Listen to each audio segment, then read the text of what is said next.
What's going on, everybody? It's Webster Style here with the lovely Suki Sin. Suki, how you doing today? I'm doing great. How are you? I'm doing great. I'm doing great. I'm very excited to talk to you. Just learn a little bit about you over the past, I guess, week or so since this was all set up. Going to your YouTube channel, learning a bit more about you. Your story is very interesting, and I guess I want to ask. Okay, so you came to the U.S. for school, is that right? Yes. Okay, so you came to U.S. from school. You're from Taiwan. How do you come to the US, come to get a communications degree, and then end up in the adult industry? So I was born in Salt Lake City in Utah Oh, okay.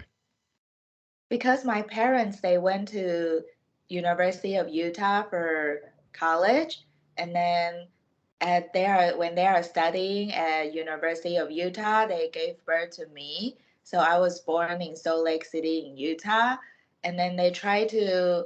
I think I was there for a little bit, and then they decided to like bring me back to Taiwan to raise me up in there so I can learn Chinese.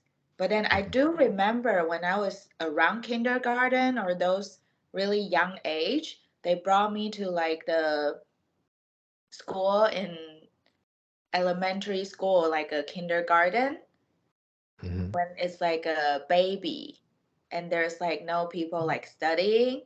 And Right. then and then there's like a Indian girl, like she want to get up on my bed, and then I keep telling her to go wash her feet, and then she already washed her feet, but then I keep saying, oh no, her feet is still dirty, so then she has to like go wash her feet like multiple times, like, and I wouldn't let her come on my bed. And I still like kind of remember this when my mom told me this story, and my mom Mhm. was like, oh no, this girl wouldn't survive well in America. I guess maybe that's why they brought me back to Taiwan and they raised me in Taiwan. Understood. Understood. So you went to school for a communications degree. What was your plan with that? So when I was 18, my parents was like, big surprise, you're American citizen. You can choose if you want to study in Taiwan or if you want to go to United States to study college. And Mhm. then at that time, I was like, I want to be far away from my parents as far as possible so I can live my best life and I can Right. just try to have like a really fun college experience. So without a doubt, I told them I want to study in America. So then they say, okay, if you can pass this SAT test, and in Taiwan we have to take like a TOEFL, it's like an English exam. So she said, as Okay. long as Yes. you took like both of those, and if you pass, and if you can apply to any of the college in United States, they'll let me. So at that time, I just studied really hard, like all summer when people are relaxing. I just go to the cram school and then study, and I take like multiple SAT, and then I think I took it twice, and then I got a good grade, so I applied for 10 school. In Taiwan, they have those kind of package. You can buy 10 school and then they will help you apply, and then Mm. they will like for sure get you one of the school. So it's like a package deal. If you sign up with them, for sure you'll get into like one college in America. And I Right. think at that time I applied a lot of UC school like UC LA, USC, UC Irvine, UC Berkeley. But then I didn't get into any of those because those are very competitive, and I think for California resident they choose them first. But then I got into University of Utah because I was a resident. I was like born in there, so I Mhm. can get into that for sure. And then the second school I got into is University of Washington in Seattle. So then I look it up. That school seems a lot better than University of Utah, and I don't want to go to Utah because it's like kind of like a country place. There's like not a lot going on. So then I choose Mhm. University of Washington in Seattle, and that's when I come to Seattle pursue my college degree. At first, I want to do business because everyone is doing either business or computer science. But then I tried business and I failed three times of calculus because I'm not good at math. And then the advisor, she just suggests me to go into communication. She said communication is easier. There's no right or wrong answer. You just need to write an essay, express your opinion, and you can pass. So I was Right. like, okay, I'll try that. And then communication is easy because it's your opinion basically. So whatever you say, the professor will praise you or compliment you. You make Hmm. sense. That's a good point. So then I graduate like half year earlier. But then later I found out communication is not really specific. Like you cannot do like a specific job like accounting or computer science as a communication major, but it's broad enough. You can do anything related to communication. So I tried insurance agent.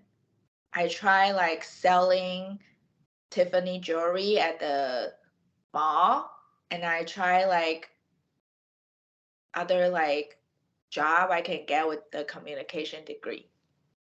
And then I find out those job is like kind of hard for me too because my native language is not English, even though it's like communication, but real life communication is harder.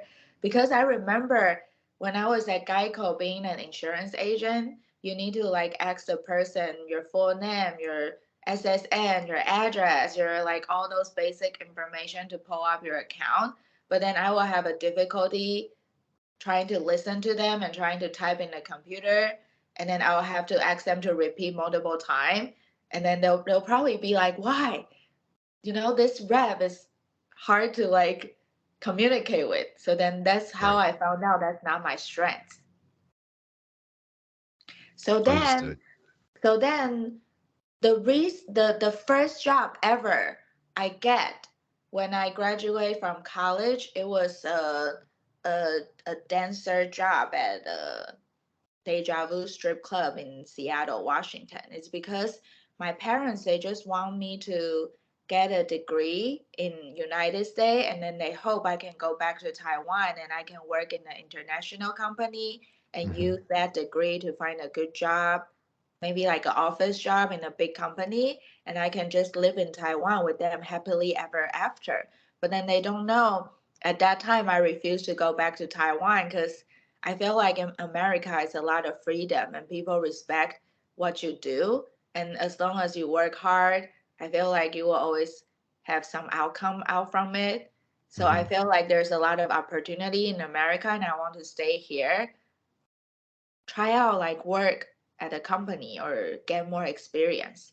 So then at that time, they say, okay, I'm going to cut off all the your expenses. I'm not going to send you any money for rent. I'm not going to send you any money for food because they thought I will go back if I don't have money for rent or food.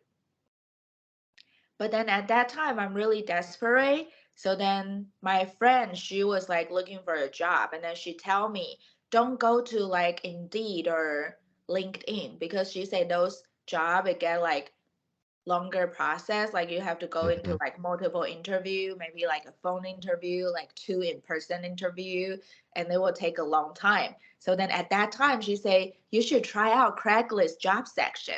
She said she used to find a job in there like really quick. And then at that time, I was like, I use Craigslist for subletting apartment or buying used car or furniture, but I never try out looking for a job in there. So then I scroll down, there's a job section and it has like multiple ad for hiring waitress and no experience needed, pay cash every night.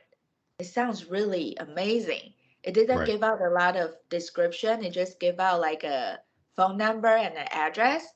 So then I call up the phone number and then they tell me to go to this address for an interview. And then when I got in there, I realized it's a strip club. And then, of course, the manager will be like, oh, you're so pretty to be a waitress. You should be a dancer instead. And I find out Asian dancer are like a minority in a strip club because they never have Hmm. enough of Asian dancer. So then they're like trying to recruit more. So then the manager was like, well, I'll pay for your license because if you dance, you need like an entertainment license. So he said, I'll pay for your license and you can start today. And then I look at the girl on the stage. She's chubby and she's not that attractive, but then she still like dance on the stage very confidently. And then people Hmm. are throwing money at her, so she's making money. And I thought to myself, if she can do it, why couldn't I? So then I tried, and then the first night I made $600 in cash. It was really easy. And then I was like, that's like the most money I made in one day. So Right. then I just keep doing dancing until COVID hit and everyone is trying to do OnlyFans. So I try to do OnlyFans.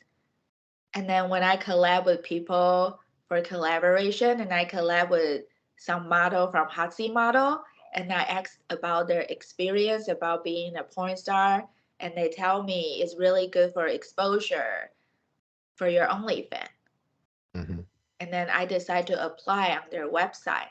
And 2 weeks later, I got a call. He said I got approved and he got me job lines up in Los Angeles, in Florida, in Vegas. So I started traveling and shooting for a company. Wow. Wow, that's an interesting turn of events. I guess the pandemic really changed everybody's lives. And I wanted to ask you about that. That you're even as your entry into the adult industry has been slow but quick. And I believe on your Ask Me Anything YouTube video, you stated that you just started like in April as far as like working for companies. You have made a name for yourself, or I should say, you've really garnered a fan base, a large fan base very quickly in the past few months. What do you think that's attributed to? I think because I'm foreigner, so when I talk, people Hmm. are really intrigued. People were like, "Where the heck she come from?" Right? And people were like, "Who is she?" It's like when I was watching like porn, if the girl is like not American, maybe I will like pay a little bit more attention to her. So Hmm. I feel like my accent maybe make people intrigued and wanting to know who I am. Where did I end up in porn? Why this Right. Chinese girl fresh out of boat is shooting for Bambro, you know? They are really curious. Right. And then maybe my body is because when I was dancing in a strip club, I did cosmetic procedure. So then my body is very Americanized. I have big breasts and big butt. So Hmm. then maybe they just wonder, who is she? She looked like she's from China, but she doesn't look like Chinese girl, you know? I guess Right. maybe this just bring interest for people. I can definitely understand that because when I saw you, I said, okay, is she like you were not like anybody who I'd seen before? And then watching your videos and everything, it's like, oh, okay. I can get the appeal, especially being an older gentleman and thinking of especially the adult industry in the especially 80s and 90s, that sort of stereotype me love you long time sort of thing. So like, okay, I can get the appeal. And then she's young and articulate. I was like, okay, I understand it in many respects. But you talk about cosmetic procedures, but you also have a lot of certifications under your belt. I believe you said you're a realtor, you're a cosmetologist. I feel like I'm missing something, but you're someone who has done a lot and is very accomplished. How are you still practicing in any of those fields at the moment? No, not right now. Okay. Because my first job after college, trying to make quick cash, it's a Hmm. strip club. So then once I have like a strip club experience where you can get paid in hundreds, sometimes thousand in cash on the weekend, and Right. then you work like less hour and you have flexible schedule, it's really hard for me to go back to a normal job. So that's why I have a lot of job description in my resume because I want to like try normal job, but then they never work out for me because I was like, wow, this real world is hard. You have to Right. be there on time, and then the pay is low, and they have to deduct taxes. Like they will give me a package for insurance company, they'll be like, okay, we'll pay you 67,000. And in my mind, I was like, wow, that's a lot. But then the first month when I get the check, it's only 2,800. And then I couldn't, like, if that money, I can just cover my rent and all my Right. basic living expense, and I have to, like, I don't have any money for anything else. So I feel like strip club is like a blessing, but it's like some, maybe like a, in disguise, it will like make you hard to like go back to regular job. That's why I'm like trying this entrepreneurship. I'm like, Right. what if I go get a license and I can be a realtor and I can be my own boss? Or if I get like a massage therapist license, I can be my own boss too. I can like take client and give them massage. Or Right. if I become this esthetician, I can get into beauty industry and I can like have my own job. So that's why I'm like trying like all this different job and getting like all this certificate, and I'm very book smart when I'm in Taiwan. So then I always like go to a good school and I always have good grade. Hmm. And believe it or not, English is my major when I was in Taiwan. Even when I come to America for 10 years, people were like, you sound so Asian, or like you're so fobby, or like why you talk like foreign people, right? But Right. then but then in Taiwan, I was majoring in English.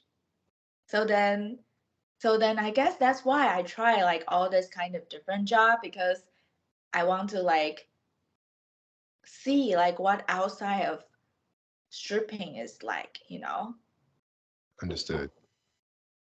Yeah, I can imagine many people, especially when they are working for themselves, whether it is in the adult industry or something else, it's very hard to go back to working for someone else and taking direction from someone else. So I can totally understand that. Now, you've only been in the proper adult industry for a little bit of time. How familiar were you with the industry before you got into it? I watch some porn on Pornhub here and there, so I know some company like Bambro or Team Skeet Okay, or Brother, but I never like that invested in porn. Like when I go on understood. Pornhub, I will search like big titty Asian, but then I wouldn't like type in someone's name because I'm Right, not that invested in it. So a lot of big name porn star like Angela White, like she's very big, like everyone know her. But if someone don't watch porn, they don't know them.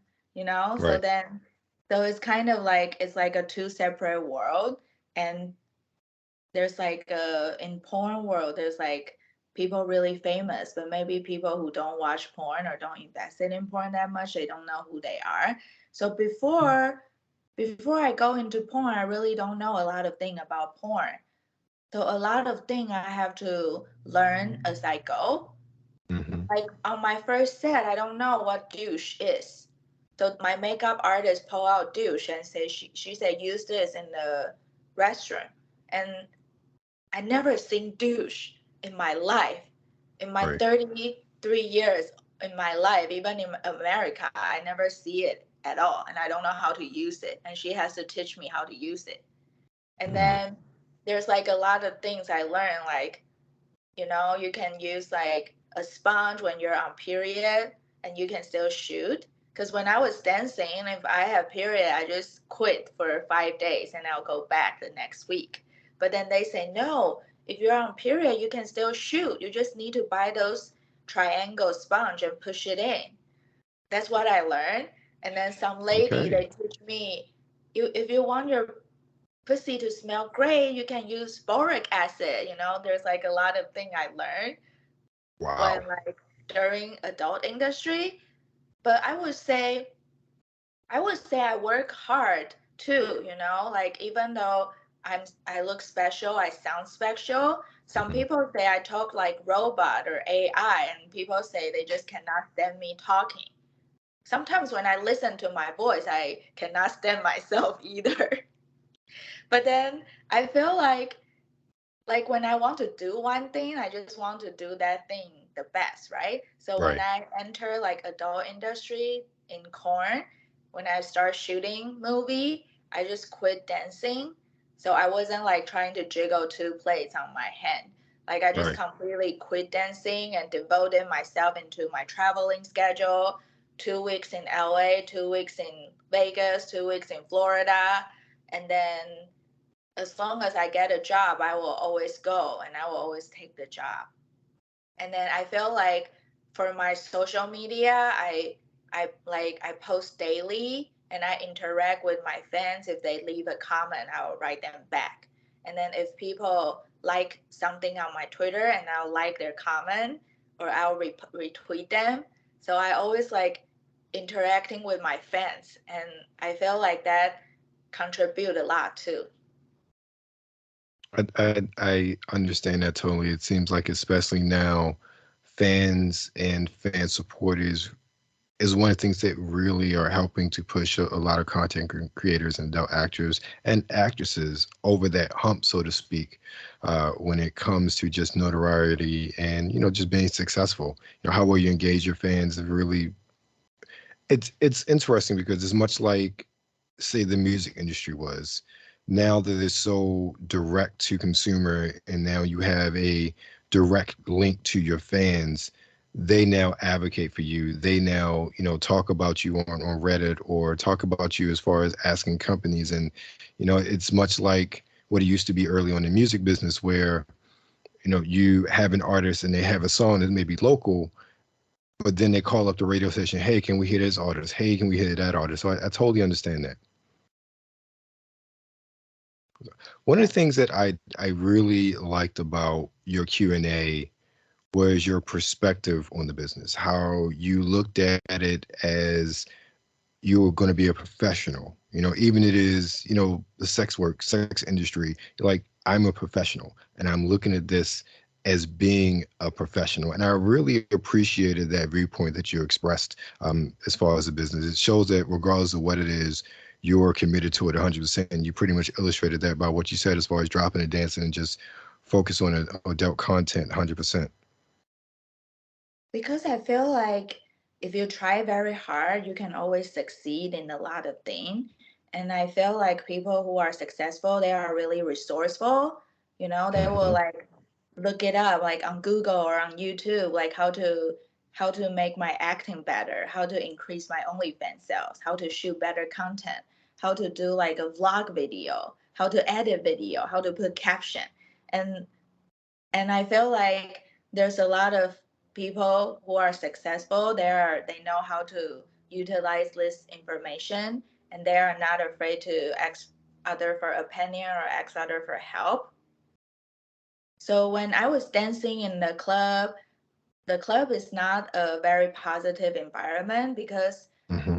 because if you ask another dancer how did she make her money, like she wouldn't tell you, because in the club you're technically competitor. So if you make more money than her, it means you're like taking away her money, because the club is only so big and there's only Right. so many customer in the club at that time. So pretty much everyone is like competing with one another. So when you ask people, say, oh, how did you get that VIP room, or how do you like get that lap dance, or how do you make him spend $1,000 on you, they wouldn't like tell you, even though they wouldn't like tell you detail, because it's like technically they're teaching you how to take away their money.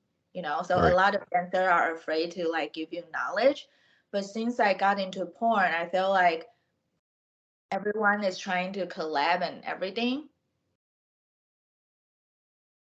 Oops, I'm sorry.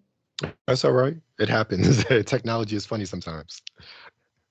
So like when I enter the porn, I feel like as long as I reach out and ask people for help, and they always help me, and they are Right. not scared to like give out their information. When I first started, I will ask people, say, oh, who is your manager? Or like, how did you manage your OnlyFans? How many fans do you have? What percentage are you on? Like, do you have any tips or tricks? Like, who added your YouTube video? Do you suggest anyone who help you with your Instagram? And they will always like give me their point of contact, or they were referring me to someone, or they will Hmm. share with me their tips and tricks about how to grow their OnlyFans. It's never like they wouldn't tell me because they are afraid I will learn. Right. Because I feel like if people are on top, they are not afraid of sharing information to people, because the internet is so big and it's 24-hour, and everyone has their taste of some some kind of perform actress or actor. Right. So everyone's taste is different. So as long as you work hard and stay consistent and put into work and keep pushing out content, there's someone in the world will like you, because I follow a lot of performer on Twitter too, Some of them look very different from me. Some of Right. them have a lot of tattoo, have a lot of piercing, is very tall, but then they got a lot of fans too, and what their style and their look, or even the movie they are in, is different from me, but they can also succeed and get a lot of fans. Yeah, I love that attitude. That's one thing that I have really learned, especially over the past couple of months of talking to various individuals in the industry. There's a general understanding that, look, this is enough money for everybody. We don't need to be cutthroat. If I help you, you'll probably turn around and help me if I need something, especially when it comes to collaboration and cross promotion and things of that nature. It's a lot more, uh, I dare I say, familial, in many respects compared to working in a club. And I've had associates that have been in a club, and I've heard horror stories as to what it can be like, working in a club, and how catty it can become, and whatnot. And it's weird because, like, the same thing applies even in the club. Like, people have their own taste. Not everybody that comes in is going to be attracted to every every woman that's there, but that's not something that translates well in that sort of environment, I guess. But that's good to hear. I'm hearing that sort of sentiment as far as the industry across the board for the most part. So when I was 21, Hmm. I was like making money at the club, and then I was like, oh, that's good money, because like 10 grand is like really good money for 21 years old, that's like Right. almost like $1 million, and you don't know Right. like how to use that money. But once you grow older, maybe like 30, you're like, okay, everyone is making like 10 grand. Like you have to deduct all your taxes, your living expense, you have to plan. Right. So after 10 years, the 10 grand is not that much anymore. Right. And for the club, it's like you really do have to like physically show up in there. And then every day of work is like, okay, I go in one Friday, I make $1,000. But then tomorrow when I go in on Saturday, will I make $1,000 again? I'm not sure. It always like start out from a zero again. So you always Right. like go in, it starts out from the zero. You have to like rebuild it, and you have to like hope you get lucky, or like hope one of your regular comes here, or someone who likes you a lot and spend a lot of money. But I feel Right. like in porn world or OnlyFans world, like if you create a content, and then if you just keep promoting it and you keep like advertising it or just pushing it out there, it will keep making you money, and you don't have to physically be there or log in a certain time, as long as you know how to promote it and how to resell it, Right. how to advertise it, how to be creative and unique about it. Because I feel like when I first started, I feel like, oh, I have to like do all this collaboration. I have to collab with all these people. I have to have so many video to sell, And I will like stress myself out, and I will do like 3 collabs a day because I want to have so many videos to sell. But then later Right. I found out it's not about how many videos you have, it's about how many fans you have. So Right. instead of like keep doing this collaboration and creating sex video, you should like do like more like increase your fans, Maybe you can like go on a podcast like this. Is a really great way to expand, or go Right. on an interview, or do TikToks or do YouTube. It's like how you like source the fans in, because if you have a lot of fans and then you only have 10 videos, you can still make a lot of money. But if you Right. only have 10 fans, but you have 100 video, you probably make less money. Right. And for real, like everyone has tits and ass. Everyone has a wiener, right? Like Right. what makes you so special? Like people want to watch you to have sex. Like all the Right. time when I watch the trailer, I already know what's going to happen, right? Dick in Right. the mouth, dick in the pussy, come on my face or come on my tits, right? So then Right. it's like what makes you so special that people want to watch you? So a lot of time I find out a lot of them have like a really unique personality, or they are Hmm. witty, or they are like they have a mouthpiece and they can make people laugh. They are sarcastic. They have a really unique thing about them. That's why people go to buy their stuff. Right. I think you make a very good point with that. It really is, especially now. It's the individual and their personalities, and that's what really engages and garners fans. And even for me, there are just like people I've interviewed, people I haven't, just of becoming more versed with these interviews. Like there are a lot of people like I'm a fan of this person because of who they are, because of the quirkiness, because of the interest, not even the adult aspect. Like, I saw you. It's like I'm looking at YouTube, I'm like, oh, okay, she's cool. Okay, I like her story and this and that. Before I even saw any of your adult content, I was like, she seems like a really nice girl. Well, girl, young woman. Thank But you. I was like, okay, cool. And I think in today's age, that's really what helps to I think it gets you over the hump from being just, oh, you're a performer to being a star in many respects. So when I get into the porn world, I Hmm. feel like when I go on set and they treat me like an actress, because I always have a makeup artist who do my Hmm. makeup and she will do my hair. And there's like a photographer, there's a lighting guy, there's a personal assistant, like they will help me out. And they always treat me really nice and respectfully. So I don't, so it's like totally different than what I thought before, because I thought, oh, you're going to like rape me in a small little basement when no one is watching and you just like secretly put a camera in there to record. But it's not Right. like that. It's like a really positive environment, and you always like tell your do's and don'ts. So then I always say, oh, don't like be too rough on me, because I don't like rough sex and I don't Hmm. like you to squeeze my boob or nipple too hard. I like it soft. And then they will like tell me theirs, and then it's like always really easy for me. Right. Understood. Now, your bio says that you're a foodie. What are some of your favorite foods to eat? I like all kind of Asian food. I like Taiwanese food. I like popcorn chicken. I like bubble tea. I like dumplings. I like all kind of Asian food. I like seafood. I like sushi. I like sweets. I like coffee. I don't eat spicy food, so that's like the only thing I don't eat. But other than that, I like to try all kind of good food. Okay. Now, do you cook since you're a foodie? Not really. Okay.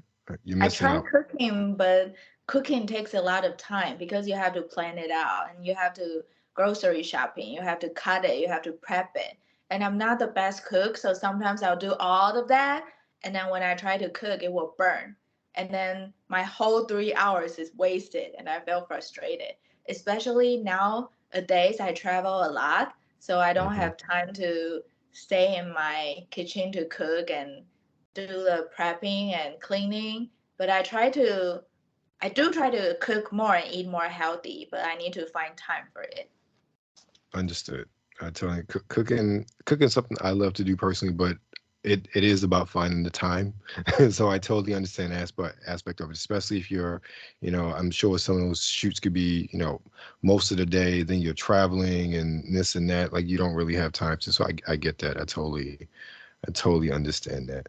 Well, Suki, I'm not going to take too much more of your time. Could you tell everybody where they can find you? You can find me at Instagram is Suki Sin XX, SUKISINXX, and OnlyFans is onlyfans.com/SukiSinXX, SUKISINXX. On Twitter and X is the same too at SukiSinXX. And my TikTok is SukiSinXO. My YouTube is SukiSinXX. So basically, everything Suki Sin XX, you can find me. Right. Thank you, Suki. I greatly appreciate your time. And you guys stay tuned for more. Thank you for your time. Thank you for your Thank listening ear. you. Take Thank care. you for having me. Thank you.